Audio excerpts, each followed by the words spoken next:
Hello and welcome to Follow the Money. I'm Raine Musñgi. Join us as we explore the tools and insights you need to jumpstart your financial journey.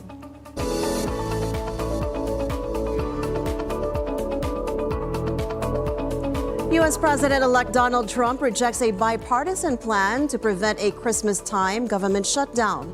Trump tells House Speaker Mike Johnson and Republicans to renegotiate a few days before the deadline when federal funding runs out. Trump and his Vice President J.D. Vance slammed the bill for including what they call Democratic priorities. Trump also wants an increase in the U.S. debt limit. Congress's next steps remains unclear. Bipartisan agreement will be needed to pass any spending bill by the House of Representatives, where Republicans have a narrow majority. The U.S. Federal Reserve cut interest rates on Wednesday and signaled it will slow the pace at which borrowing costs fall any further.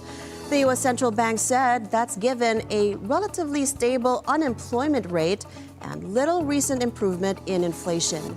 The reduction by the central bank's Federal Open Market Committee in the benchmark policy rate to the 4.25 to 4.5 range was opposed by Cleveland Fed President Beth Hammack, who preferred to leave the policy rate unchanged.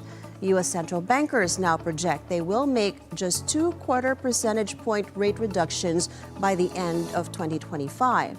That is 0.5 percentage point less in policy easing next year, when officials anticipate as of September. The economy is strong overall and has made significant progress toward our goals over the past 2 years. The labor market has cooled from its formerly overheated state and remains solid. Inflation has moved much closer to our 2% longer run goal. We're committed to maintaining our economy's strength by supporting maximum employment and returning inflation to our 2% goal. To that end, today, the Federal Open Market Committee decided to take another step in reducing the degree of policy restraint by lowering our policy interest rate by 0.25 percentage point. The outlook is pretty bright for our economy. We have to stay on task, though, and continue to have restrictive policies so that we can get inflation down to 2%. Overall, a broad set of indicators suggests that conditions in the labor market are now less tight than in 2019. The labor market is not a source of significant inflationary pressures. Longer-term inflation expectations appear to remain well anchored, as reflected in a broad range of surveys of households, businesses, and forecasters. The U.S. is not feeling really the effects of geopolitical turmoil, but we are certainly at a time of elevated geopolitical turmoil, and it remains a risk. U.S. stocks plunged on Wednesday, erasing earlier gains after the Federal Reserve cut interest rates by 0.25 percentage point. And the central bank's economic projections signaled a slower pace of cuts next year. The Dow suffered its 10th straight session of declines to mark its longest daily streak of losses since an 11-session skid in October 1974. Despite the recent declines, the Dow is up nearly 15% on the year, while the S&P has rallied about 26% and the Nasdaq has shot up almost 33%, lifted in large part by technology companies and enthusiasm around artificial intelligence, along with the prospects for a lower rate environment and, more recently, the hope of deregulation policies from President-elect Donald Trump's incoming administration. However, investors are also wary that some of Trump's expected policies, such as tariffs, could rekindle higher inflation. I think the Fed's trying to tell you that we're in an environment, I think, growth's pretty good.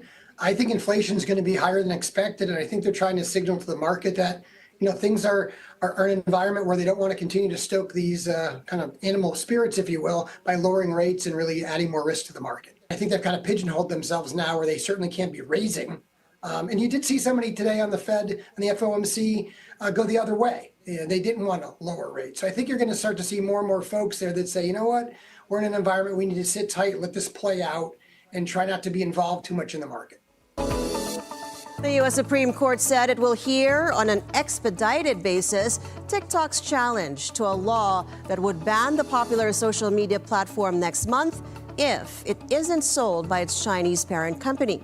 The court scheduled arguments for January 10th, a little more than a week before the ban takes effect January 19th. The High Court scheduled a special argument day to consider the law and allotted 2 hours, double the usual time. An analyst tells Bloomberg the Supreme Court move is highly unusual, but doesn't necessarily mean the justices will strike down the law, recalling an opinion earlier this year by Justice Amy Coney Barrett saying that foreign corporations and people do not have First Amendment rights. TikTok and its parent company ByteDance said the law violates the Constitution's free speech protections. A 3-judge panel in Washington unanimously upheld the law earlier this month as a legitimate means of protecting national security and user privacy.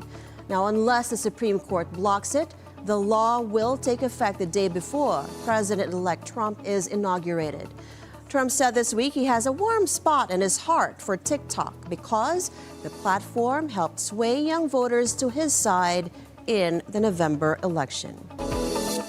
Apple Inc. has halted work on a project to build an iPhone hardware subscription service. Sources tell Bloomberg the tech giant is retreating from an attempt to make owning an iPhone like subscribing to an app, with consumers paying monthly fees and getting new phones each year. But Apple recently wound down the effort. Team disbanded and reassigned to other projects. The move is part of a broader shift in how Apple approaches payment services. The service would have competed with and likely upset Apple's wireless carrier partners, which increasingly rely on installment programs and promotions to sell iPhones and retain customers. Apple is now steering consumers toward third-party programs instead.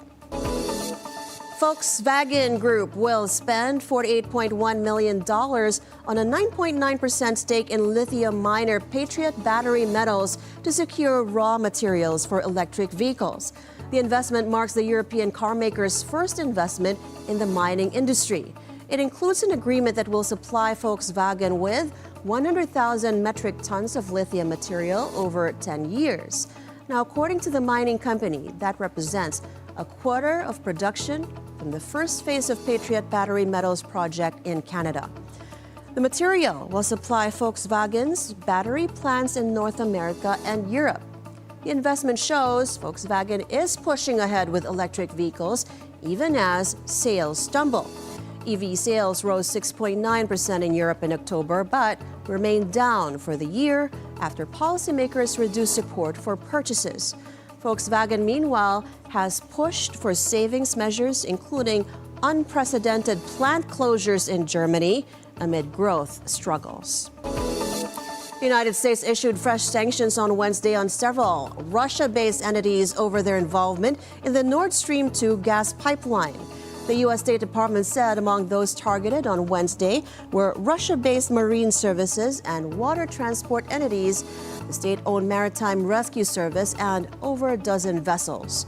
Also targeted was Nord Stream 2 AG, the operator of the project, and a Russia-based insurer that provided insurance to companies involved in the project. State Department Deputy Spokesperson Vedant Patel said the United States is maintaining its opposition to Nord Stream 2 as a Russian geopolitical project and efforts to revive it. Business and economy news from around the country in the next minute. Stay on BNC and follow the money.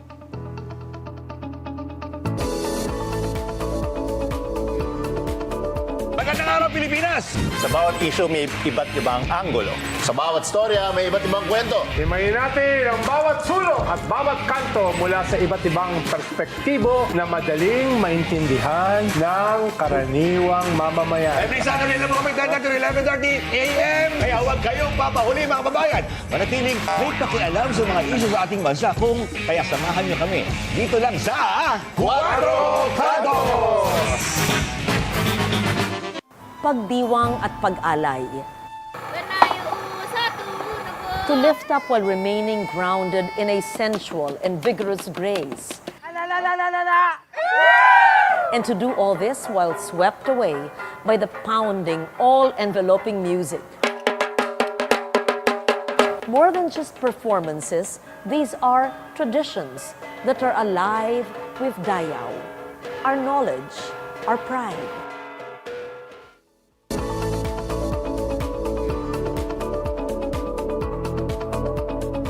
Welcome back to Follow the Money. Fitch Ratings warns the country's economic growth prospects might be affected by the ongoing tensions between its top two leaders.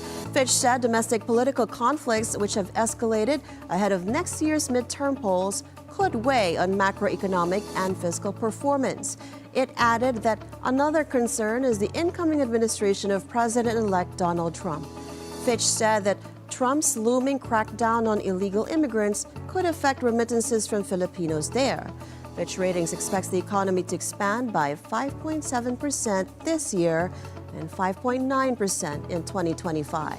But these forecasts are below government's targets of 6 to 6.5% this year and 6 to 8% next year.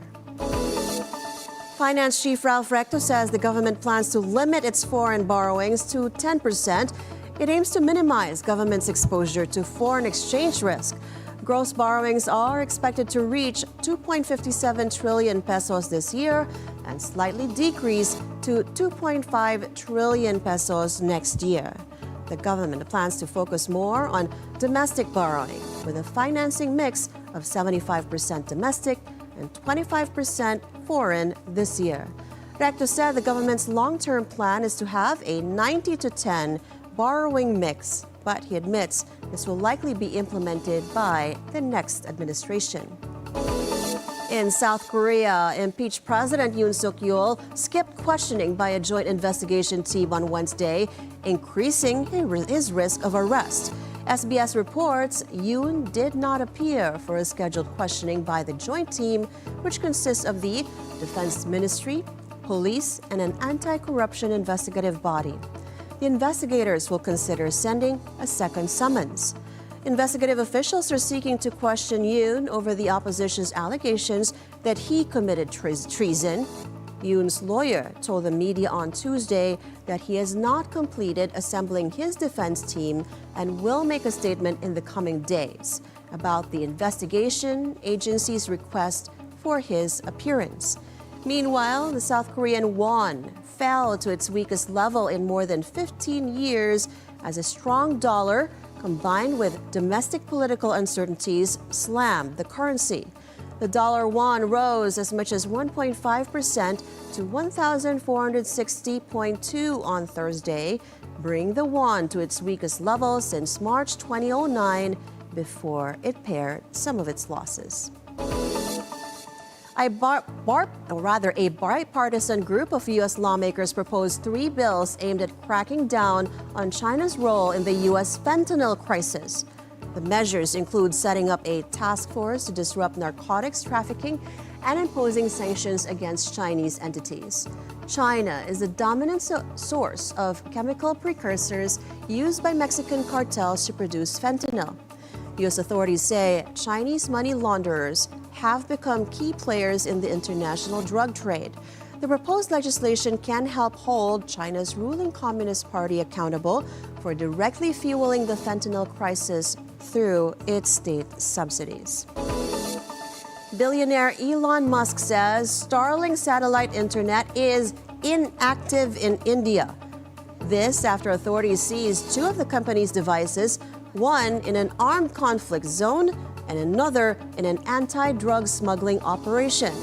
He was responding to a post from the Indian Army where they seized a Starlink satellite dish during an operation in Manipur state.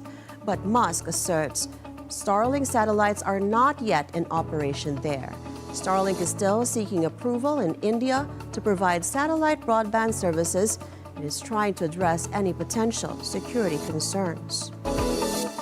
British police can seize nearly $3.4 million from internet personality Andrew Tate and his brother Tristan over unpaid tax. Britain's Devon and Cornwall police took legal action at Westminster Magistrates Court against the Tates and an unnamed third person earlier this year. Lawyers said the Tates had not paid any tax on around £21 million of revenue from online businesses between 2014 and 2022, and that funds in 7 accounts should be forfeited. Andrew and Tristan Tate are currently facing human trafficking and other criminal charges in Romania, which they deny.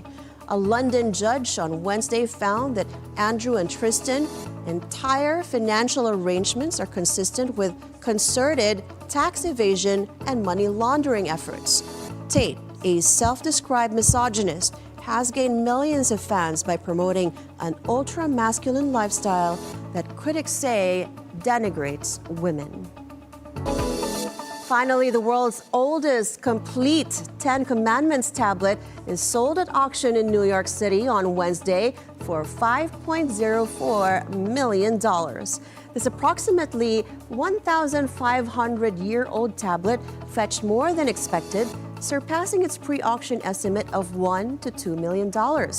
The marble tablet, dating to the late Roman Byzantine era, weighs 115 pounds and measures approximately 2 feet in height.